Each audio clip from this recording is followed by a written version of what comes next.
When I first heard the story, it was not told to me as something ancient or foreign.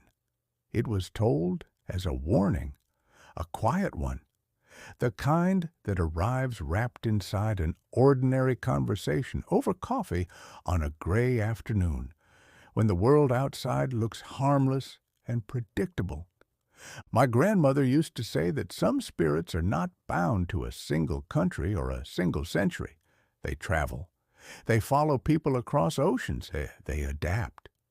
In Vietnam, they were spoken of as wandering ghosts, restless presences born from sudden death, from unfinished duty, from promises broken in war. In America, in Europe, we do not use the same words. We say haunting. We say residual energy. We say the house has bad history, but the shape of the fear is the same. I did not believe in any of it, not until the house on Alder Street. It was an ordinary rental at the edge of a small Midwestern town.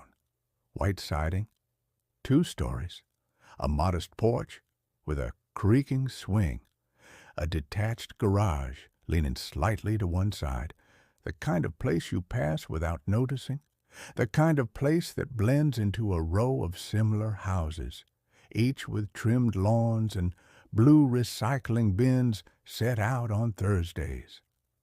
I moved there in early autumn. The air smelled of fallen leaves and distant chimney smoke. The neighborhood was quiet.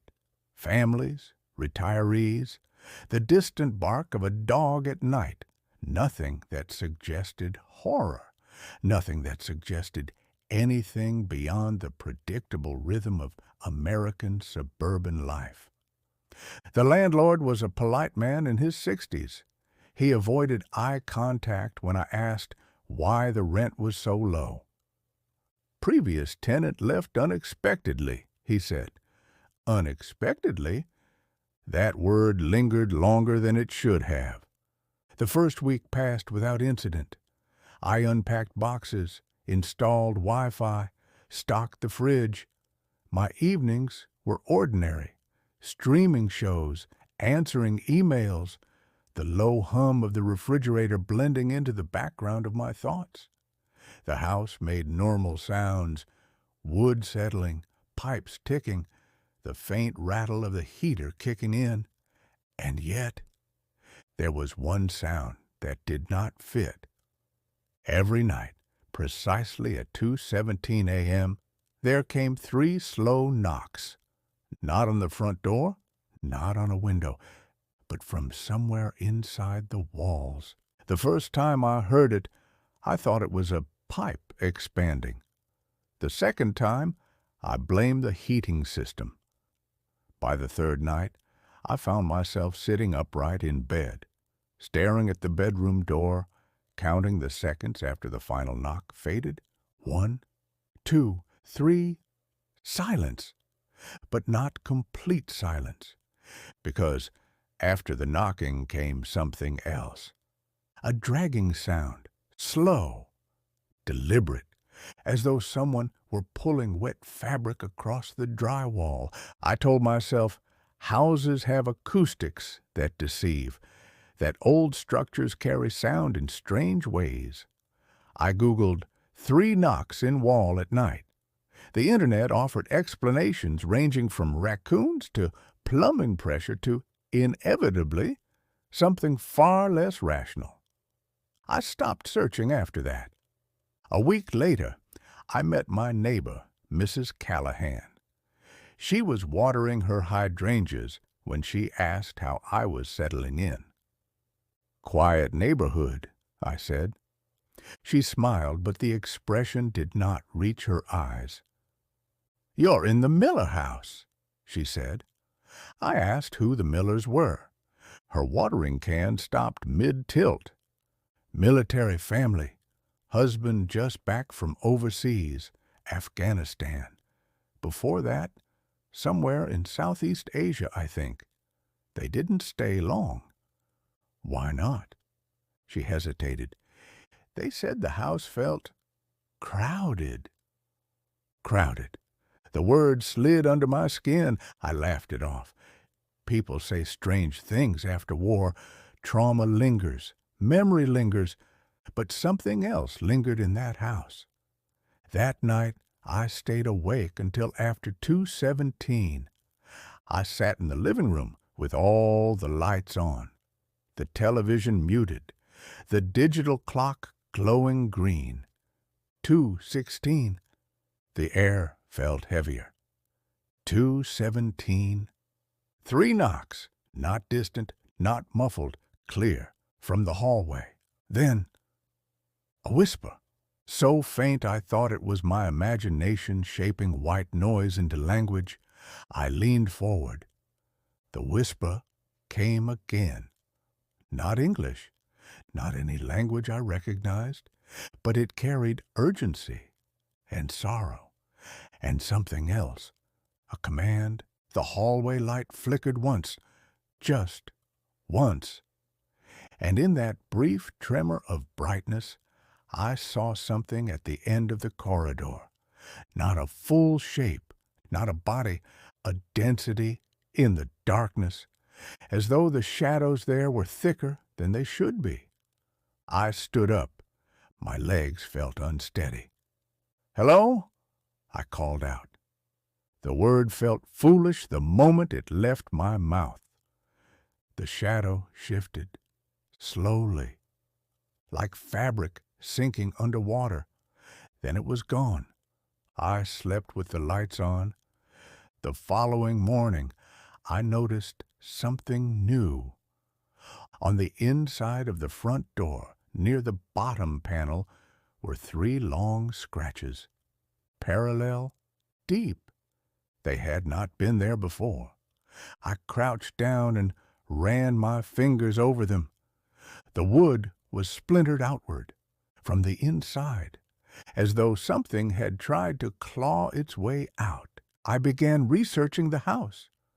Public records, old news articles, archived police logs. It did not take long. Before the Millers, there had been another tenant, a man named Daniel Harper, 34, recently discharged from the Army, found dead in the living room. Cause of death, self-inflicted. Time of death estimated between 2 a.m. and 3 a.m. Neighbors reported hearing loud knocking before a gunshot. 3 knocks! The article included a detail that made my stomach tighten. Daniel had been obsessed with something he called the visitor.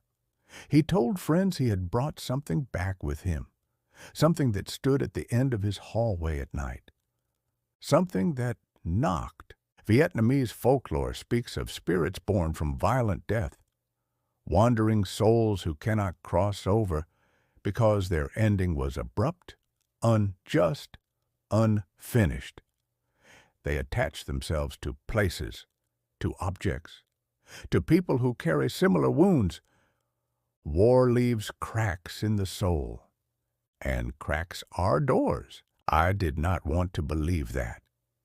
But the house was changing. The temperature in the hallway was always colder than the rest of the rooms.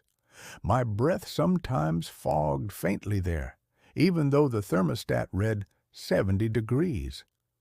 Electronics malfunctioned only after 2:17. My phone would freeze, the Wi-Fi would disconnect, and always 3 knocks one night. I made the mistake of responding. After the knocking, after the whispering began, I said, "What do you want?" The dragging sound stopped. The silence that followed was absolute, so complete that my ears rang. Then a single knock, not 3. 1. A reply. The hallway light flickered violently, and this time I saw it clearly. A figure standing at the end of the corridor, tall, shoulders slightly hunched, head tilted at an unnatural angle. Its outline shimmered as if made of smoke trapped in human form. Where the face should have been, darkness, deeper than shadow. the air filled with the smell of damp earth and rust, and something else. Gunpowder. My body refused to move. The figure did not advance. It simply stood there, watching, waiting. Then slowly it lifted one arm, not pointing, not reaching, pressing its palm against the wall, and dragging it downward. The sound of nails scraping through drywall filled the house. The lights went out. Total darkness. In that blackness I heard breathing, not mine, close, right beside me. A whisper brushed against my ear. "You opened!"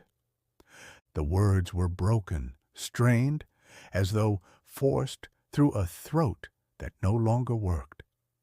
"You opened!" I do not remember how I reached the front door. I only remember the cold metal handle under my hand and the desperate pull as I stumbled onto the porch. The night air hit my face like water. I turned back. Every window of the house was dark, silent, harmless. But on the inside of the front door, illuminated by the porch light, were more scratches. Dozens now, layered over one another, all from the inside. I moved out the next day. I told the landlord there were structural issues. He did not argue. As I drove away, I looked once in the rearview mirror, at the upstairs hallway window, and for a fraction of a second, I saw a figure standing there, watching me leave, head tilted, unmoving. I live in an apartment now, 3rd floor. Modern building, concrete walls. Secure entry, no history of violence, and yet, 3 nights ago, at exactly 2:17 a.m., there came 3 slow knocks, not from the hallway, not from the door, but from the inside of my bedroom closet. I do not open it any more, because I understand something now that I did not before. These spirits do not belong to one land. They do not remain where they were born. They follow the cracks. They follow the wounded. They follow those who listen. And once you answer, once you acknowledge, once you open, they do not need the house anymore. Tonight, I am waiting.